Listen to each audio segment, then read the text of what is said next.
Karachi conference के सदर काटी फराज रहमान ने कहा है कि मुल्की हालात इस वक्त अफरा तफरी का शिकार है। इस वक्त मुल्क चलाना सबसे अहम है। इन हालात में कुर्सी की जंग छोड़कर सिर्फ पाकिस्तान का सोचें, क्योंकि पाकिस्तान है तो हम हैं। तमाम जमातों से, तमाम इदारों से दरख्वास्त करता हूँ कि सब चीजें एक तरफ रखकर मुल्क का सोचें। खालिद तवाब ने कहा कि कारोबारी शख्सियात अहद करें, कराची की तमाम एसोसिएशंस को बुलाएं, हुकूमत से बात करें ताकि हम इस बहरान से निकलने की कोशिश करें। रुपए की कदर रोज बरोज गिर रही है, हमारी मईशत ये सब बर्दाश्त नहीं कर सकती। पिछले कुछ दिनों से हमारी जो फौजी तंसीबात थी, जिस तरह उसको नुकसान पहुंचाया गया, हम सब इसकी शदीद मजम्मत करते हैं, क्योंकि ये हमारा इदारा है। इसकी हिफाजत करना हमारी जिम्मेदारी है और हमारे इदारे हमारी शान है। वेटरन इन चीफ काटी जुबैर ने कहा है कि दुनिया इस वक्त पोस्ट कोर्ट से गुजर रही है। दुनिया अभी संभल रही है और इसका असर पाकिस्तान पर बहुत पड़ रहा है। मईशत की अदम इस्तेकाम से बेरोजगारी में इजाफा हुआ है।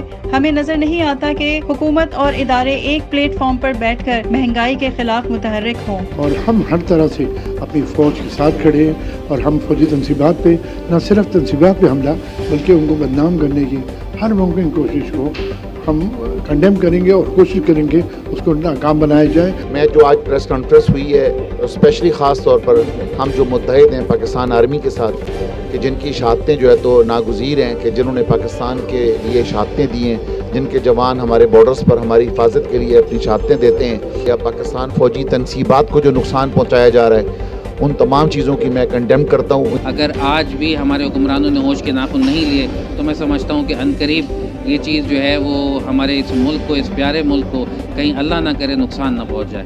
तो सबसे गुजारिश है कि भाई ज़ाती ज़िंदगी, अपनी ज़ाती मामलात को भूल कर 10 साल सिर्फ पाकिस्तान को दे दें। पाकिस्तान पाइंदाबाद। जियो पाकिस्तान के लिए।